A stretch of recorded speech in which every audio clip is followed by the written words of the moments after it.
एक बार एक छोटी सी बच्ची हाथ में मिट्टी की गुल्लक लेकर के भागती हुई एक दवाइयों की दुकान पर गई। वो काफी देर तक वहां पर खड़ी रही, लेकिन दुकानदार का ध्यान उसकी तरफ नहीं गया क्योंकि और भी बहुत सारे लोग खड़े हुए थे। उसने दुकानदार को कई बार बुलाया, लेकिन वहां पर भीड़ इतनी थी कि दुकानदार का ध्यान उसकी तरफ गया ही नहीं।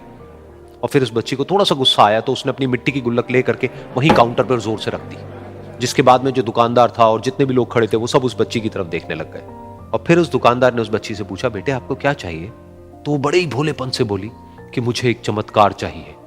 ये सुनकर के दुकानदार को कुछ समझ नहीं आया, ना ही वहां पर जो लोग थे उनको कुछ समझ में आया, और सब उसकी तरफ देखने लग गए। फिर दुकानदार ने बोला, बेटे चमत्कार तो यहाँ पर नहीं मिलता है। तो बच्ची को लगा कि वो उससे झूठ बोल रहा है, तो बच्ची ने कहा कि मेरी गुल्लक में बहुत पैसे हैं, आप बताओ आपको कितने पैसे चाहिए, लेकिन मैं आज यहां से चमत्कार लेकर के ही जाऊंगी। तो वहीं काउंटर पे एक और आदमी खड़ा था, उसने उस बच्ची से पूछा कि बेटे क्यों चाहिए तुमको चमत्कार? तब उस बच्ची ने अपनी कहानी बताई कि अभी कुछ दिन पहले मेरे भाई के सर में बहुत तेज दर्द हुआ, तो मेरे पापा मम्मी उसको हॉस्पिटल ले गए। उसके बाद कई दिन तक मेरा भाई घर नहीं आया। तो मैंने कई बार अपने पापा से पूछा, लेकिन उन्होंने मुझे कुछ नहीं बताया।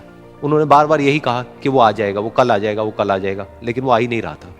तो मैंने देखा कि मम्मी रो रही है, और पापा मम्मी को कह रहे थे कि उसकी दवाइयों के लिए और उसके इलाज के लिए जितने पैसे चाहिए उतने मेरे पास में नहीं है, अब उसको कोई चमत्कार ही बचा सकता है। तब मुझे लगा कि अगर मेरे पापा के पास में इतने पैसे नहीं भी हैं तो क्या हुआ, मेरे पास में तो है। तो मैंने जितने भी पैसे जोड़ रखे हैं वो सारे लेकर के मैं इस दवाई की दुकान पर आई। फिर उस आदमी ने उस बच्ची से पूछा, कितने पैसे हैं तुम्हारे पास में? ये सुनते ही उस बच्ची ने अपनी गुल्लक उठाई, जमीन पर फेंकी और तोड़ दी, और पैसे गिनने लग गई। बाकी सब लोग खड़े होकर के उसको देख रहे थे। थोड़ी देर बाद उसने सारे पैसे अपने हाथ में इकट्ठे किए और बोली, मेरे पास में पूरे 19 रुपए हैं। वो जो आदमी वहां पर खड़ा था वो थोड़ा सा मुस्कुराया और बोला कि अरे तुम्हारे पास में तो पूरे पैसे हैं, इतने का ही तो आता है चमत्कार। ये सुनकर के वो बच्ची बहुत खुश हो गई और बोली कि चलो मैं आपको अपने पापा से मिलवाती हूं। बाद में पता लगा कि वो आदमी कोई आम आदमी नहीं था, बल्कि एक बहुत बड़ा न्यूरोसर्जन था, और उसने सिर्फ 19 रुपए में उसके भाई की सर्जरी करी, और कुछ ही दिन बाद वो ठीक होकर के घर वापस आ गया। फिर कुछ दिन बाद वो बच्ची, उसका भाई, उसके पापा, उसकी मम्मी चारों एक साथ बैठे हुए थे और बात कर रहे थे। तो उसकी मम्मी ने उसके पापा से पूछा कि अब तो बता दो ये चमत्कार आपने किया कैसे?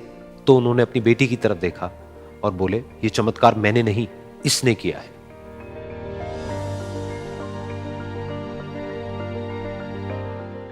तो यहां पर एक बहुत बड़ी बात है जो हम उस छोटी सी बच्ची से सीख सकते हैं कि जिंदगी में कभी कभी ऐसा होता है कि हमको कोई रास्ता नजर नहीं आ रहा होता है और हम लोग हिम्मत हार जाते हैं। तब हमारे अंदर एक बच्चा होता है जो कोशिश करने से कभी भी पीछे नहीं हटता है।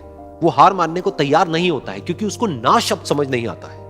वो बच्चा जिसके लिए कुछ भी नामुमकिन नहीं है, क्योंकि वो हर हाल में कोशिश करता ही रहता है।